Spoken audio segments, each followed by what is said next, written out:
This program is brought to you by Emory University. You do me honor, Paul, Holly, for inviting me, and all of you for coming here to listen to me talk about my new book.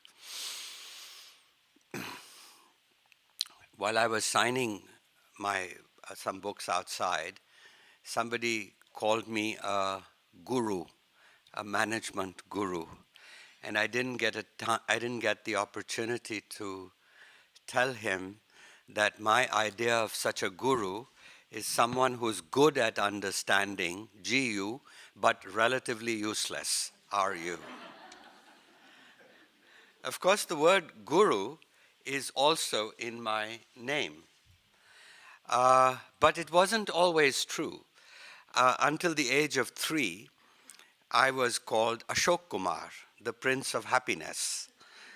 My grandmother suspected that my mother gave me that name because she thought my mother was secretly in love with the Bollywood actor Ashok Kumar.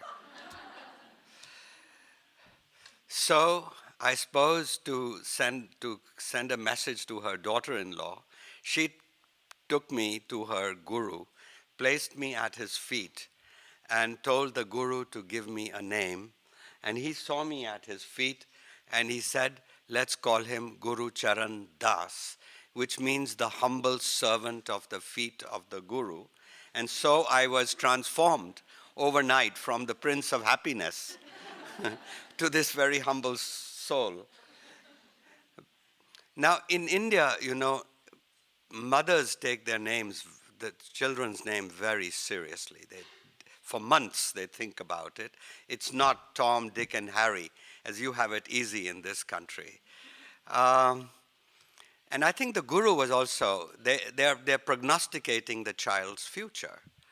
And I think the guru also was sending me a message, and that was about the virtues of humility. And if there's one lesson I've learned in my corporate career, it is that the best managers, the best CEOs that I met had two qualities. One was determination, fierce willpower. The second was not intelligence, but humility. Now, that didn't mean that they were not ambitious.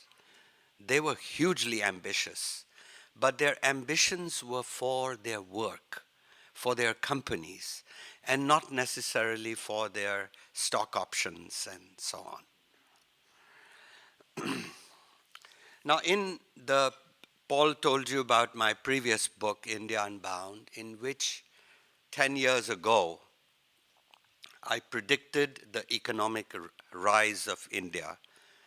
One of the first persons to do so, and when I did so, people in India thought I was smoking.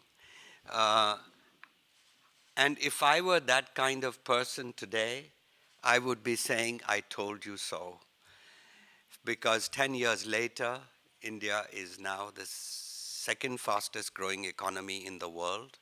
It has been so for actually 25 years. And prosperity is spreading.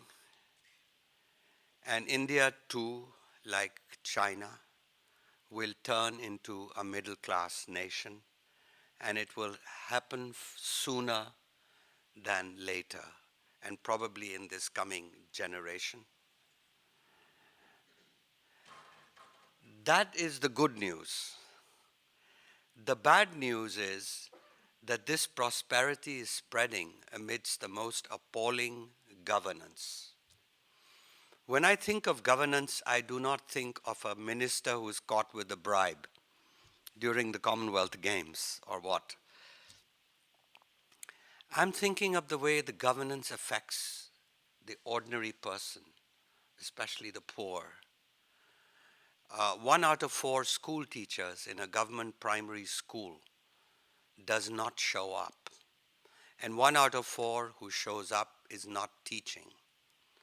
So half the 3.7 million government primary school teachers are not doing their job, at a moment when the government school teacher's salary has risen to 22,000 rupees a month, which is 7 times India's per capita income, when the norm in the world is 1 to 2 times per capita income for a primary school teacher. So it's as though the US primary school teacher were earning overnight $280,000 per year as the salary. Now, governance failures has 2 dimensions.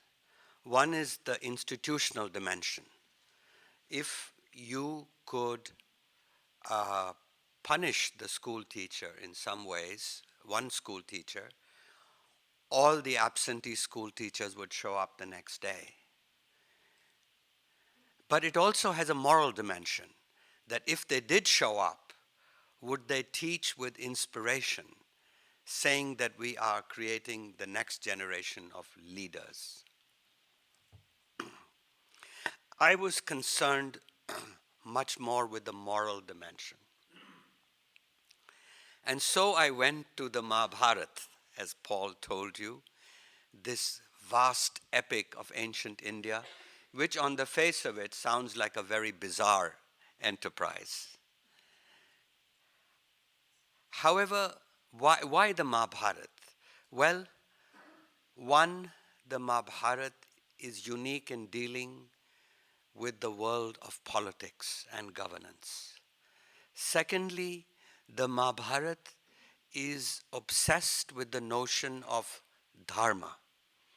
Now, many of you in this country know about karma, but you don't know Dharma. Dharma is a frustrating word, actually. It means many things, such as the dharma of fire is to burn. But the aspect of dharma that the Mahabharata is concerned with and I'm concerned with is the meaning which means duty, virtue, law, or just doing the right thing. No one in the Mahabharata also asks, nobody says, let us ask God for what is dharma. In the Christian tradition, you have the commandments. In the Mahabharata, you are left to your own devices. And what does this do? This actually improves moral reasoning. And good moral reasoning is the foundation of good moral action. So, and finally, let me say that the Dharma is a pragmatic idea. Dharma does not seek moral perfection, and hence it is ideally suited for our policymakers today. So my book is one man's search for Dharma in the 21st, in this very ambiguous, morally ambiguous 21st century. So how do I go about it? Let me illustrate.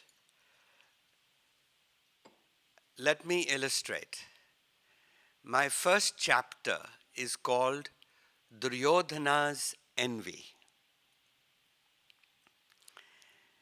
The story of the Mahabharata is about a rivalry for the throne within a royal family between the children of 2 brothers, 2 sets of cousins. To contain that rivalry, the kingdom is divided. The worse half of the kingdom goes to the good guys, the Pandavas, and good guys. And the bad half goes to the Kauravas, along with the capital of Hastinapur, city of the elephant. The Pandavas are hardworking, diligent, intelligent, like students of Emory University.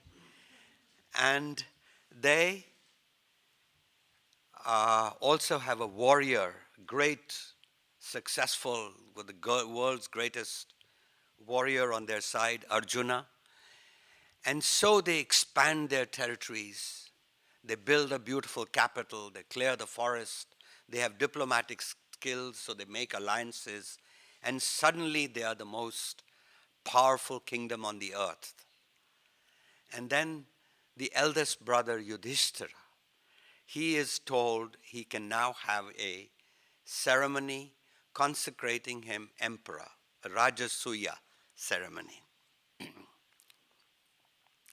And to this ceremony come the kings and nobles bearing tribute and wealth to their emperor. Also invited is the eldest brother from the other side, the Kauravas, Duryodhan. And when Duryodhan sees this wealth and power of his cousins, he grows envious.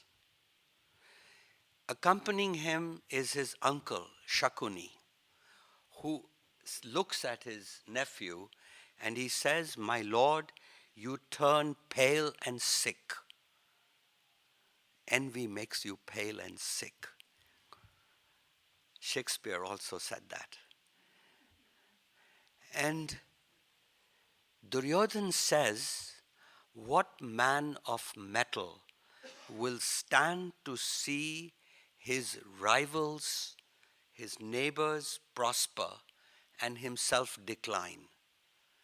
Now, in that sentence, he has captured the awful nature of envy, which is that just because my neighbor, my friend is doing well, I automatically decline. I mean, this is a universal affliction, universal disease. Of course, we don't like to admit to it. We all suffer from it. In fact, we can sympathize with jealousy. Jealousy is my fear that my friend may run away with my wife. And you'll all sympathize with me. But envy is something we cannot forgive. And it comes in very early in life. When I was 5 years old, there was another boy in our neighborhood who had a red toy engine, and I hated him for it. And one day, when he was not looking, I broke it. They did a study at Harvard with the graduating class of 1987, asking them, would you rather earn $50,000 a year or 100,000? Everybody said 100,000. But then they said that if you are earning 100,000, your friends will be earning 200,000. But if you earn 50,000, your friends would be earning 25,000. Do you know 83% of the people changed their answer? And there's a big controversy in this country today about CEO salaries, Wall Street bonuses. And, I'm on a number of boards, as some of you are. And one of our jobs is, at the end of each year, to decide on the salary of our CEO. And the only question we ask is, how much is our competitor CEO earning, to make sure ours is earning more? And so you see how envy is determining our questions like these. When I was working in Bombay for Procter Gamble, our factory was next to the factory of the Philips, the Dutch company, electronics lighting company. The Philips factory had been on strike for a whole year. And we were worried. Then I heard that the union leader of the Philips factory say to his workers that I don't care if we ever open this factory again, as long as the Dutch factory manager goes down.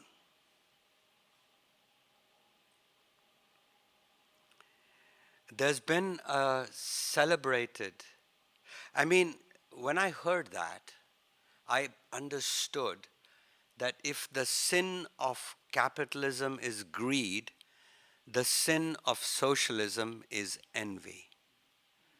And you have to read novels of Soviet Russia in the 20s and 30s. In one of them, I remember that, everybody lived in the same kind of apartment, everybody wore the same clothes, you ate the same food. And one day, a woman got a beautiful tablecloth, and her neighbors almost killed her for that. We've had a very celebrated fight between two brothers in the most famous business family in India, the Ambanis. The Mukesh Ambani, whose Paul reminded me that his house today, or I think it was Surishta who said that his house in Bombay is 27 stories high. Anyway, he's number 2 on the Forbes list of billionaires today, but his brother is only number 9 on that list. And everybody said this fight was about greed. But I said, having read the Mahabharat, that no, it is the younger brother's envy of the older brother. The younger brother wants the world to believe he's as good as his older brother. Now, envy has a positive side, which John Rawls, the philosopher, also pointed out, which is that it makes you competitive, want to do better.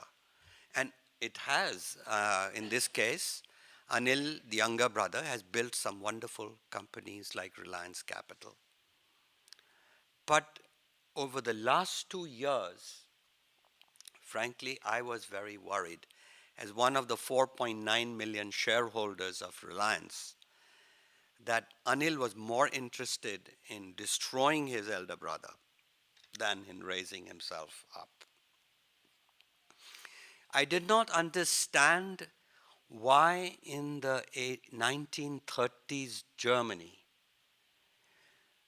middle class, decent middle class Germans were swayed by Hitler to do the most awful things to the Jews, until I read that more than 50% of the professionals of Berlin and Vienna were Jews. 64% of the physicians of Berlin were Jews, when Jews were less than 5% of the population. So you can see how that society, like the society in the Soviet Union, was seething with envy. Let's come back to the Mahabharat. So now Shakuni, the uncle, says to his nephew, look, these Pandavas have become too powerful, and we cannot take them on in a straight contest. So we'll have to use strategy. And by that he means, he says, I'm the greatest dice player in the world, and Yudhishthira, who has just become emperor, is the worst. But he's addicted to gambling. Moreover, you cannot lose because I cheat. But nobody knows how. I do it, so you can't lose. So sure enough, they hold a dice game to which the great nobles and kings of the time are invited. And sure enough, Yudhishthir loses everything: his armies, his slaves, his horses, his entire kingdom, his brothers, himself, and his wife. In order to humiliate the Pandavas, the Kauravas drag in the queen and call her our dasi and says that we can now enjoy you. You are our slave. But Draupadi, the queen, is no weeping queen. She gets up there and asks the question, who did my husband lose first in the dice game? Himself or me?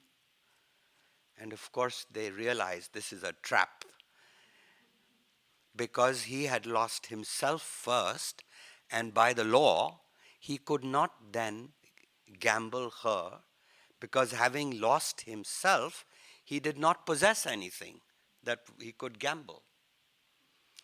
Of course, the Kauravas are not going to be stopped by these legal niceties.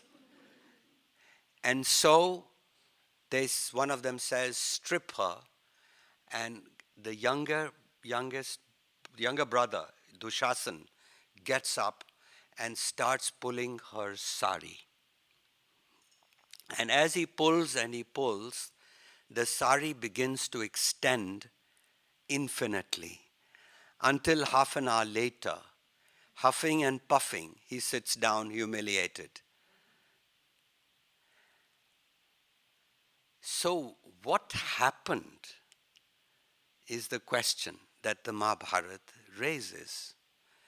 Now, this particular episode is very interesting because Paul mentioned the critical edition of the Mahabharata in 18 volumes, which was done between 1930 and 1970, roughly.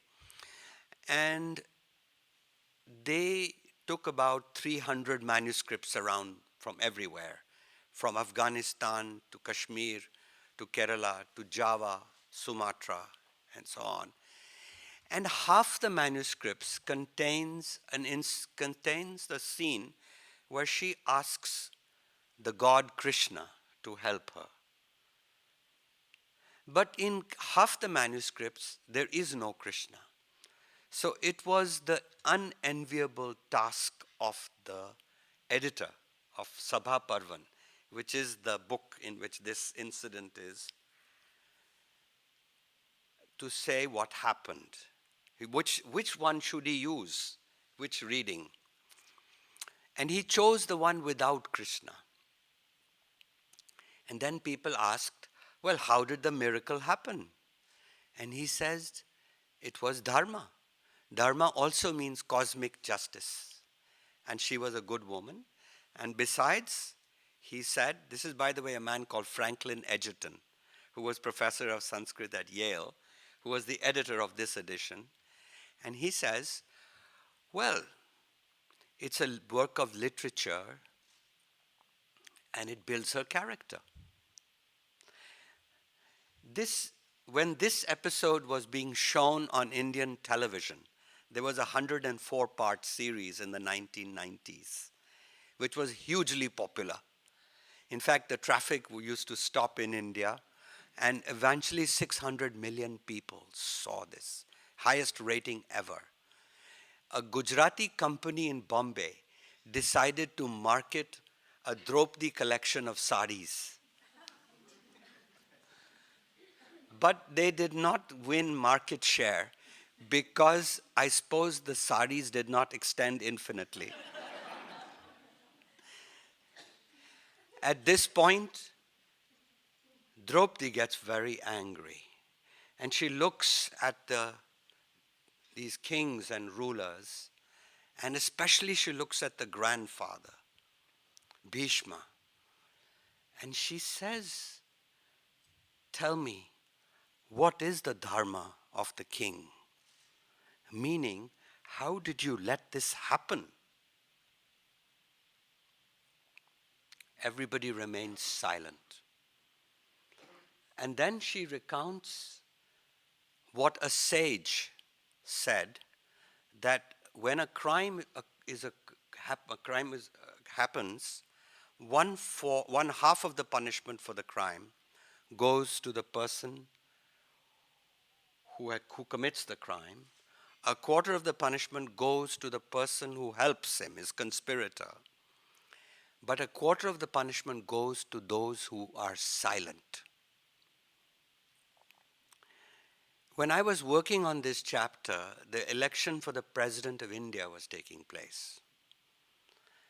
And the party in power today, led by the Congress Party, nominated a woman, and we were delighted. But in the weeks before the election, we heard disturbing news about the background of this lady. One, there was reportedly a murder in which her husband had been implicated. There was another news, which was not a rumor, but the fact is the family owned a bank in Maharashtra, and the bank went bust. The Indian Express reproduced the letter of the liquidator of the bank, who was an official of the Reserve Bank of India. And the letter said that the reason the bank went bust is because her family took huge loans from the bank with no intention of paying them back. So some of us were very upset by all this, and I was writing my Sunday column in the Times of India, and I wrote an open letter to the Prime Minister. In India, the president is a ceremonial figure, like the Queen of England. The real power is with the Prime Minister. And so I called the Prime Minister. I said, look, you are the Bhishma, the elder statesman, the honest man, the selfless man in this government, and we respect you. And then I told the story of Draupadi and the never-ending sari. And then I gave the quote of the sage Kashyapa, who says that a quarter of the punishment goes to the silent. And I said to him, for God's sakes, don't remain silent. There's still a week left, and you can select another woman out of the 500 million women we have in India. But of course, nothing happened. And we had a week later, we had a new president who replaced the most popular president in Indian history, Abdul Kalam. But that day, many of us felt as Indians diminished. However, it's a tribute to the media. Media, we have 67 news, 24/7 news channels. So we are very critical of our media. And it's a tribute to the media that after that day when she became our president, nobody mentioned her background as a sort of a sign of respect for the office of the president, who is in a sense supposed to be above politics. Now that's a piece of advice that Fox News could take in this country. Because the other day I heard them describing your president in the most horrific language. So let's come back to the Mahabharat. And now the Pandavas are in the forest. And they have been exiled for 13 years as a punishment for losing the game of dice. And Draupadi sees her husband sleeping on the hard earth of the jungle. And she says to him, my heart weeps for you, you who've always slept on sheets of silk and pillows of down. They had goose down pillows in those days as well. And so she says, tell me, is this the way of the world, that the good have to suffer and the bad live in palaces? And so she tells her husband, she has a bias for action, and so she tells her husband, uh, let's collect an army and go and win back our kingdom. And besides, she says, your dharma this is your dharma because you are a kshatriya, a warrior, and a warrior is meant to wage a just war, and our cause is just. Our kingdom was stolen in a rigged game of dice. He, however, says that no, my dharma is that I have given my word. And so you can see how the Mahabharat has transposed a clash of dharma, of two meanings of dharma. One is that you are a warrior, it's a social virtue. We talk about the teacher's dharma, and we talk about that. Whereas he is talking about a sort of some kind of inner virtue. I have given my word, something that's coming out of a conscience almost. And she's very confused by this and wonders whether her husband has become a coward.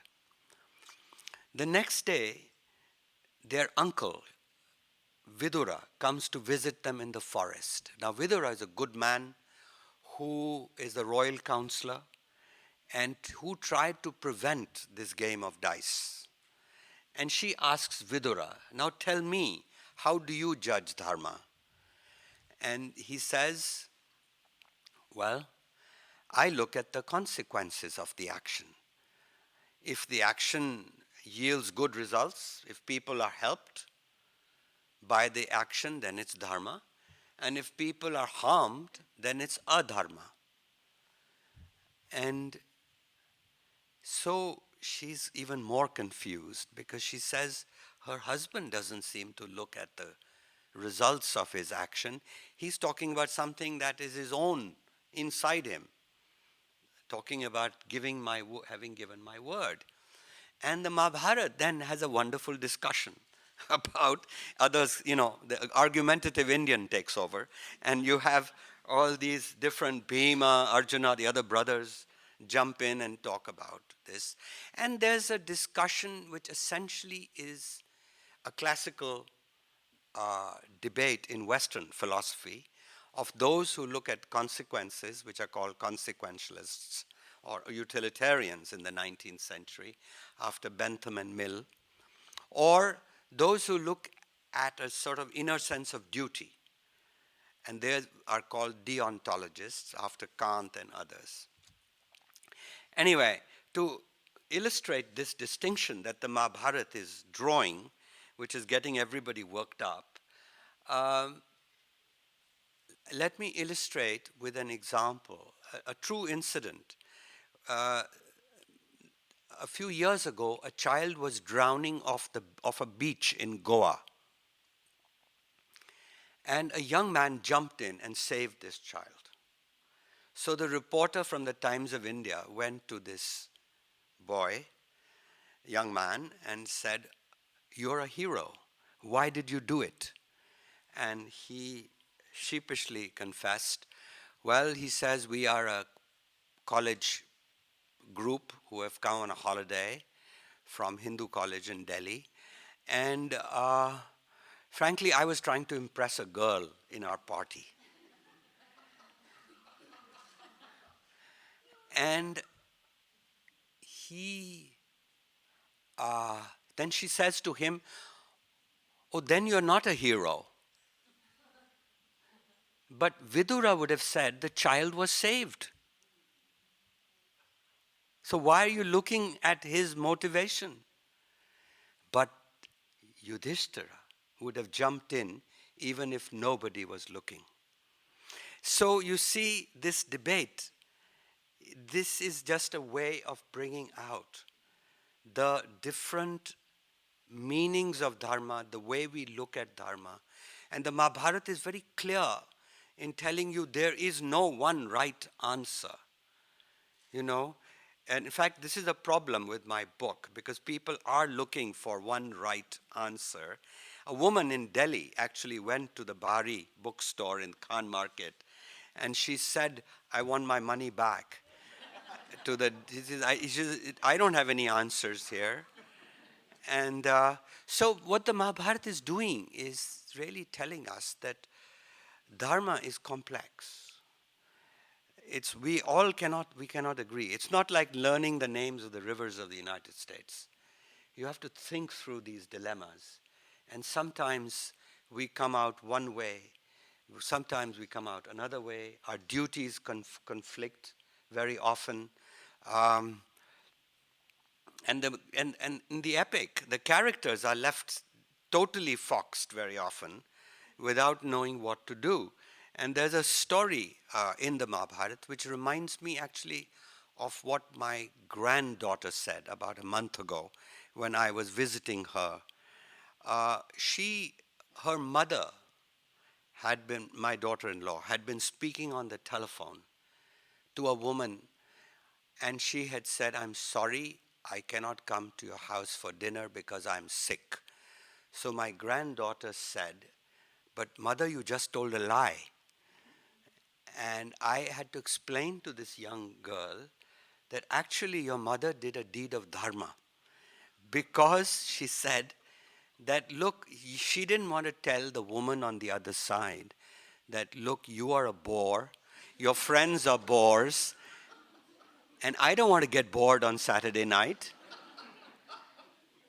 And so what happened, I said, that her duty to tell the truth, which is satya, was trumped by her duty to protect the woman, which is ahimsa. So the duty of ahimsa was greater in this case. And there's a similar story in the Mahabharata, but we don't have time for that. Anyway, so now how are we doing in terms of time? Can we just go on for a few minutes? Well, we cannot end this tale without talking about everybody's favorite character in the Mahabharata, who is, of course, Karna. There's a tribe, Muslim tribe in Gujarat that tells their story of Karna, the Mahabharata. From village to village, they go on telling the story, but Karna is the hero of their story. And often I wonder why Indian mothers give the name Karan or Karna to their sons because he's such a tragic figure. You know, I can understand every fifth Indian being called Arjuna, because he's a success. I mean, he's CEO material any day. But nobody calls their sons Yudhishthir. Now, Yudhishthir is the good man. So Indian mothers have decided they'd rather have successful sons than good sons.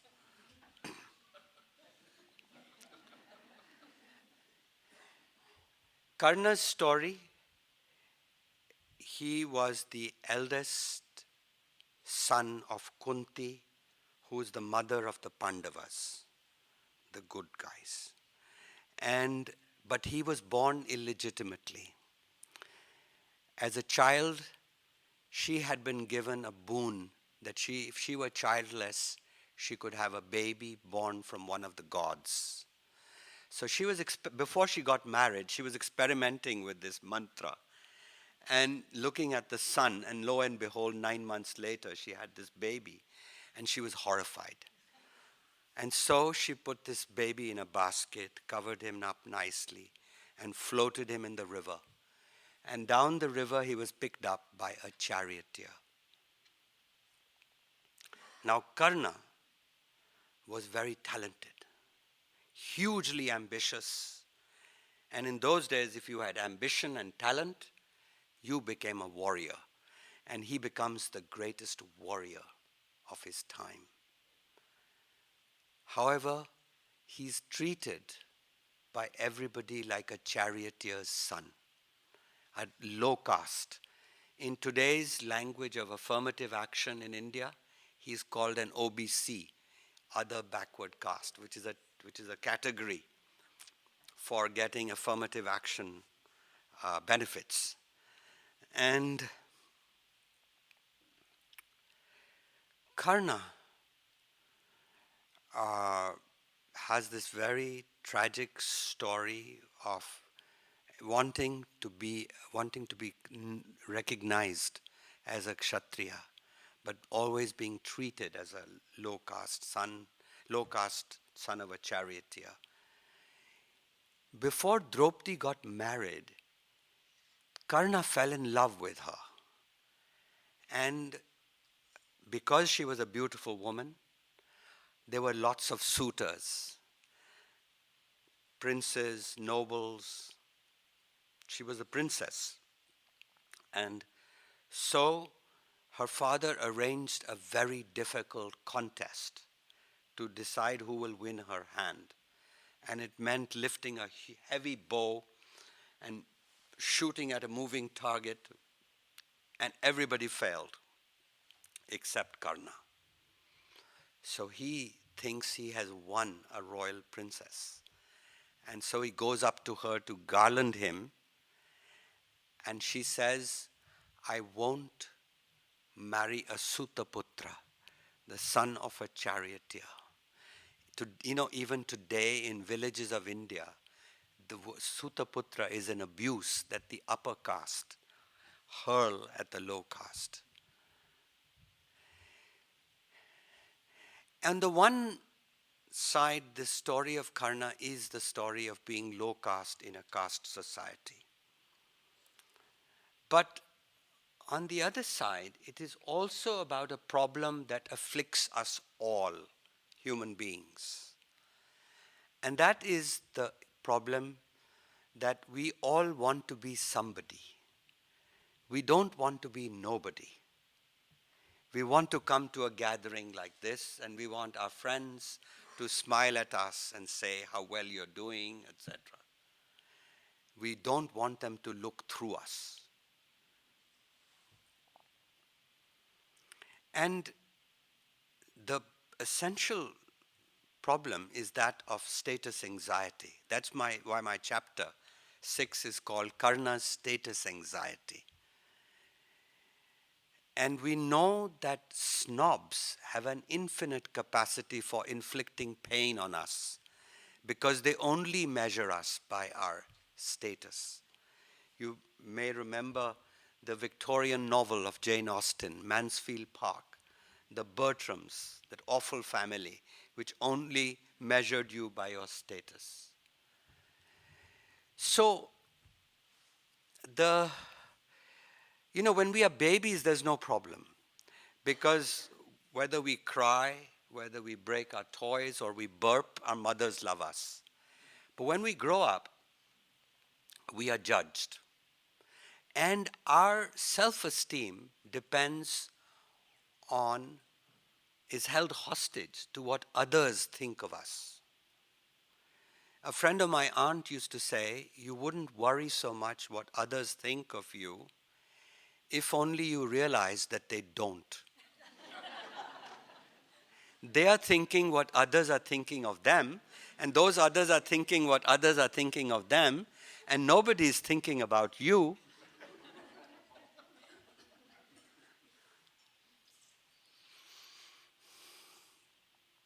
Anyway,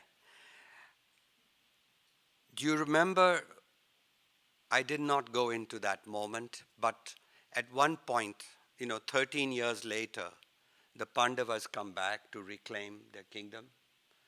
And Duryodhan says, no. He refuses to hand over, to live to his side of the bargain. And so a war becomes inevitable.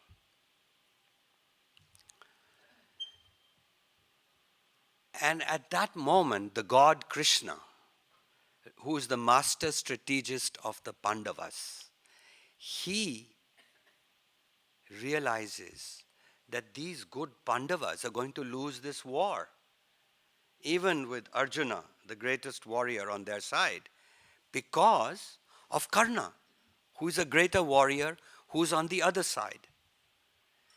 And so, like a good strategy planner, he goes to Karna to get him to switch sides and tell him who he is. And so he tells him, "You're not a charioteer's son. You're a Kshatriya. Always you yearn to be a Kshatriya. Not only that, you're a royal Kshatriya. Not only that, you are the eldest. And with you and Arjuna on our side, we'll conquer the earth and we'll win this war. And when we do, you as the eldest will be king. And Draupadi will be yours." Imagine having everything that he always yearned for. But what does he do? He refuses to switch sides.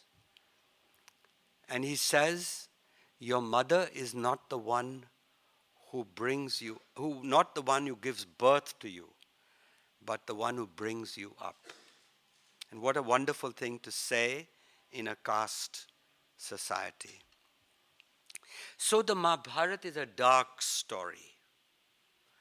There's a war in which everybody dies. And the victors, the Pandavas, have to rule over an empty kingdom for 35 years.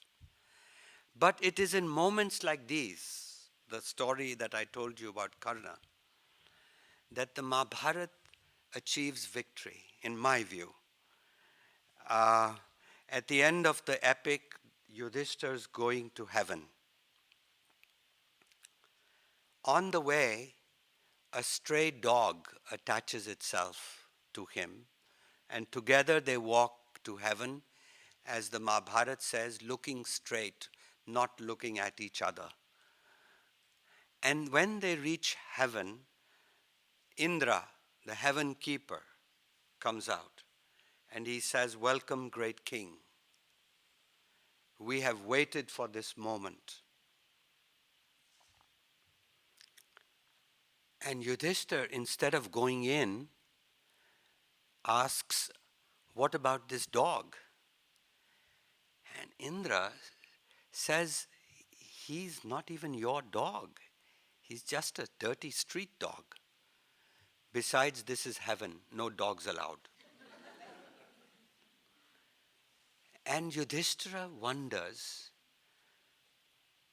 what sort of place is this, which does not understand the ABC of Dharma? That if somebody comes to you for refuge, you help them out. And besides, we're not on the earth where somebody could look after this dog. Doesn't this great God realize that? And he refuses to go into heaven. Now, nobody in this room would have done what Yudhishthira did. But every child in every culture will understand the meaning of Dharma from this story. So what is the Mahabharata telling us? It's saying that we are flawed human beings. It's a dark world. As Oscar Wilde says, we are all in the gutter. But what it's saying also is that Dharma is difficult to know. Yudhishthira is still looking for Dharma at the end of the epic. But an act of goodness is one of the few things we possess on this earth. And that, if we can recognize that, then it's a sort of victory in this darkness. Thank you.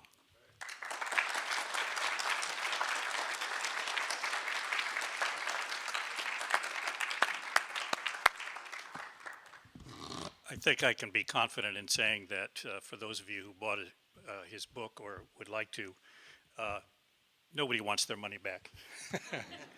Thank you so much for really an illuminating journey through a very complex and, as you can see, extraordinary story, the story of the Mahabharata. If you're willing to take some questions, if people would like to stay, or if you need to go on, we understand people have busy lives, but Mr. Das is happy to stay, and so we'll turn it over to you. Yes. I look forward to reading your book. Thank you. I look forward to reading your book, but and perhaps you mentioned this, I'm not sure, in your book, but you began your talk with a reference to governance in India. Yes. And I just wondered if you would Yes. tie those two together. That's very good. Excellent question. Now, what the Mahabharata does is it doesn't tell absentee school teachers, doesn't throw the 10 Commandments or whatever to them. All it's doing constantly, remember in that scene of Draupadi and the sari, and when she's looking at the kings, she's showing a mirror to us all. And in that mirror that it's holding up is for us to see how we deceive ourselves, thinking we are good when we are not. And so constantly in the epic, there are no, it's not a moralistic epic which tells you do this, do that, don't do that. But it's making quite clear to us that bad behavior, how much bad behavior there is. And so I personally think that the Mahabharata is not going to improve the Dharma in our society. All it will do is make us more aware of ourselves, more aware, maybe even absentee school teachers will see themselves. The answer to Dharma in terms of governance is to do the reforms that we now need to do. As I said, even more important today, more important than economic reforms, are the reform of our institutions, the reform of the police, the bureaucracy, judiciary. Absentee school teachers are civil servants, and that's why you cannot do anything to them. Civil servants have a job for life. Now, there are some societies which have taken on the civil servant's role. In England, Australia, New Zealand, and so on, they have made the civil servant a lot more accountable. Ever since Margaret Thatcher, there has been a movement for accountability of the civil servant. And so societies can do it. It's not an insoluble problem. And some people like to, would say, oh, but we are a corrupt people. That's what they say in India.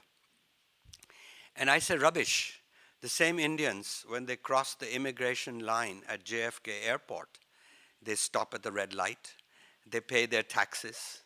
And so it's nothing to do with character. It's to do with institutions. The punishment for going through a red light or not paying your taxes is just too great for people to take the risk. So that one is the notion of punishment. The law. Dharma also means law, the regulation. But Dharma also means self-restraint. It will not,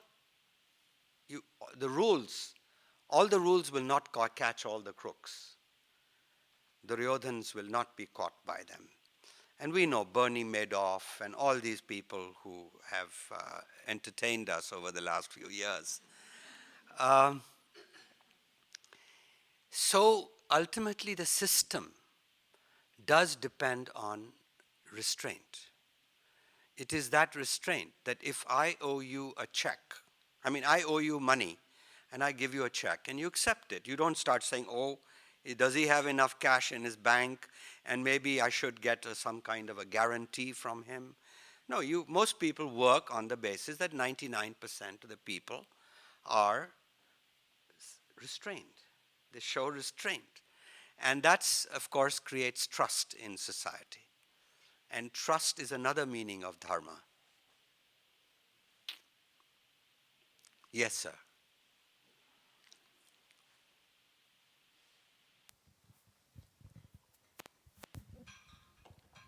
You brought up the point about Fox News and how they criticize the president, and we do have an election coming up next week. One of the things I've noticed after coming to this country for many years is that the bureaucracy here is probably not half as bad as what we have back in India, and yet people complain a lot. And over the years, what I've sort of surmised from that is that, in a way, that's what causes the bureaucracy to work here, that people complain. Yeah. And sometimes I wish we complained more. So, Yeah. your instance about the Indian news channel leaving the president alone after Yeah. she was appointed. Yeah. I think that's probably why, in some ways, we are fostering the corruption that goes on in our country. No, I think that's a very good question, and I don't agree with you. I think now Indians complain a lot. There's television, these Commonwealth Games, they're going to catch all of them because of the media, because the media is not letting go of this issue. Every day, the papers are after those people who are corrupt. And similarly, I think India is becoming a middle class country. And so the middle class is also more impatient. And therefore, it will not stand for this kind of bad behavior. So I think this is where the virtue of both countries is. That we are democracies, people complain and they get things done. And India, increasingly, the middle class is seeing results from the actions they're taking. However, I disagree with you about the president, because I think there are certain things in each country. The office, you don't abuse an office, high office. A person who's a political candidate, you may talk in a certain way, but there is a decorum for public debate. And I felt that night when I was watching Fox News that they overstepped the balance. That's what I meant. Yes, ma'am. To your reference of Dharma, I wonder how it is in the context of multi-countries. When you're looking at global geopolitics, when you're sitting across the table, the two different systems working, how do you tie in this very principle that you're talking about, either regulation or the perspective of regulation coming from different aspects? If it's an aristocracy or someone dealing with a Middle Eastern government or a Chinese government, an Indian government sitting together and having a dialogue, how do you think through this? Because as you mentioned, you talked a little bit about being in a dilemma and sorting through, and there's no right or wrong answer. But more often we see that doing at a corporate level as well as political level these days very commonly. So I wonder, how do you kind of distill the Yeah, that's a very concept? difficult question. But you've triggered off a thought in my mind, actually. And I may not be answering your question directly, but I do want, because I did not talk about this, which I did want to talk about. So let me just take a minute and say that, do you remember, I'm going to talk about this whole geopolitical issue and question of wars, because your country has been in a war in Afghanistan and a war in Iraq before that. And the Mahabharat is full of very good reflection on wars. And there's a lot of thinking on what makes a just war. And one of the things I talk about in my book is whether the war in, say, Vietnam or the Second World War or even the current wars in Iraq and Afghanistan, are they just wars by the criteria of the Mahabharat? So now, on the first day of this war, there's a very celebrated scene, which is the first scene of the Bhagavad Gita. But it's placed in Book 5, the Bhishma Parva of the Mahabharat. And in this scene, the great commander Arjuna, he tells his charioteer just before the war begins, take me to a point where I can see both the armies. and his charioteer is Krishna, the god. And his charioteer takes him, and he sees on the enemy side, he sees his uncles, his cousins, his grandfather, those he played ball with when he was young. And he says, I'm going to have to kill them. And he's filled with despair. And he puts down his bow and his magic Gandiva bow. And he says, I won't fight. I can't kill them. And it is the job, the unenviable job of his charioteer, Krishna the god, to, over the next 700 fratricidal verses, to convince him to fight. And Krishna gives him many arguments, including it's your duty, like Draupadi said, it's a just war, it's a duty to fight. But many others. Most of these arguments do not persuade Arjuna. And then finally, Krishna has to reveal his real godly self. And then he gets scared. And he says, yes, I'll fight. This is a celebrated scene, and in India, we've debated for centuries who was right, Arjuna or Krishna. And of course, in India, Krishna wins out mainly because he's God. A few years ago, I was invited to the Pentagon to speak about the rise of India, India Unbound. They had also read India Unbound, these generals. And one of the generals asked me, he was a well-read man, so he knew about this scene. And he asked me, how can a commander say, I cannot fight just before his greatest war? And he said it is as though Eisenhower, before the Normandy landings, told his driver that he's not going to fight. And so I explained to him that Arjuna is not just a commander. He's also a political figure. He's one of the brothers. And the night before, he was in the war cabinet when they declared this war. And so what this episode is really telling us is that we would like our political figures, before they take us to wars, to also factor in the moral dimension of their decisions. Now, Mr. Bush took you to a war in Iraq a few years ago, and they must have had a war cabinet meeting the night before, where Mr. Rumsfeld, Mr. Cheney, Mr. Wolfowitz, all the other members of the cabinet were present. And they must have discussed the economic consequences, the political consequences, the oil in Iraq, Palestine, Israel, all these things. But I bet you nobody said that night that tomorrow we are going to war, we're going to kill a lot of people. And some of those who will die will be innocent civilians, and some who will die will be our own people. Now, they may still take us to war after that, but we would like them to put in this idea into their cost-benefit analysis, which they do so well, before they decide to take us to war. So, this is not an answer to your question, I recognize, or yours is a very difficult question. But I did want to mention this episode, which shows the universal, you talked about globalization, so I thought this shows a universal applicability to these issues that come before us in this epic. So, I want to follow up on the last thing you said. I teach, at times I teach governance, and I'm always having this dilemma. Oh, sorry, could you start? Sure, yeah.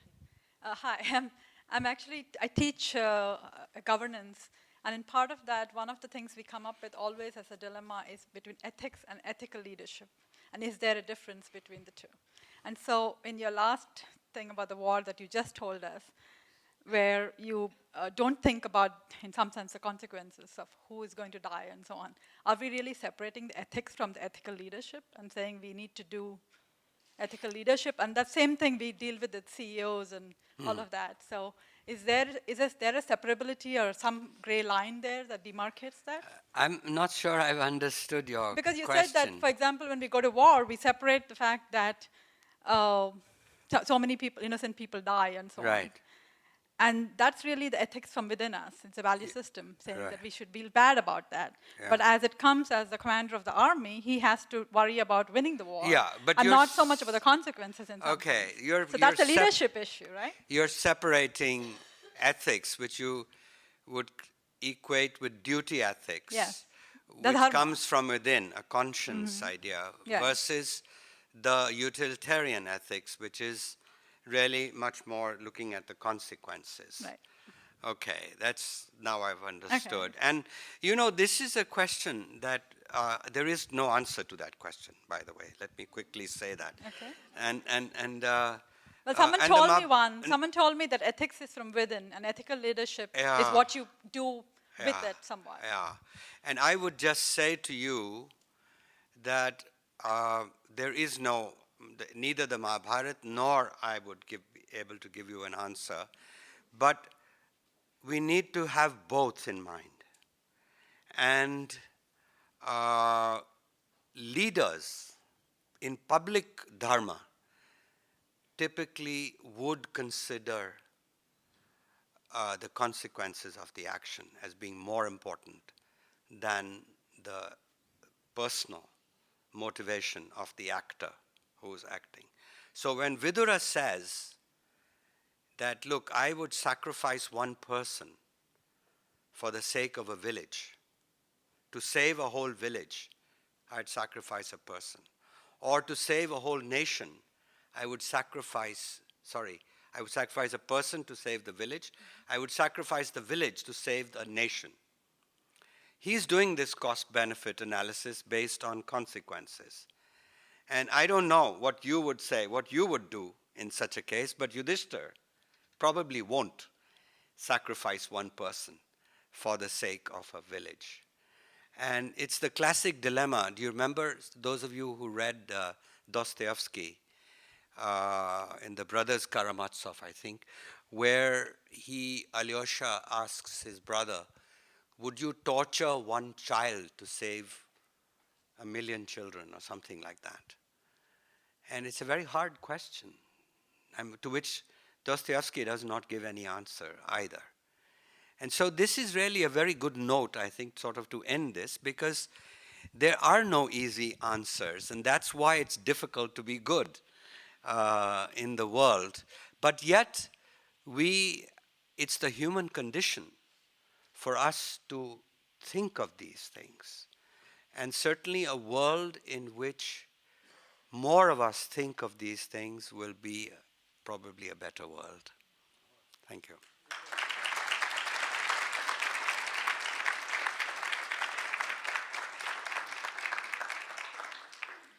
Well, I want to thank you so much for keeping us riveted to every word.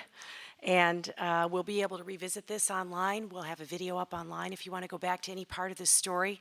My questions are things like, do you write children's books? Because if you don't, it needs to happen as well. But I really want to take away from this the point about complexity. Because right now, in America, on the eve of the midterm elections, it's supposed to be boiled down to keeping it very simple, right and wrong. But both sides are telling us that. And in, unfortunately, many ways, we are trying to boil so much down to something simple. And it isn't simple. And your stories today have reinforced the point of how we should celebrate and cherish complexity and let it surface. Thank you so much for coming.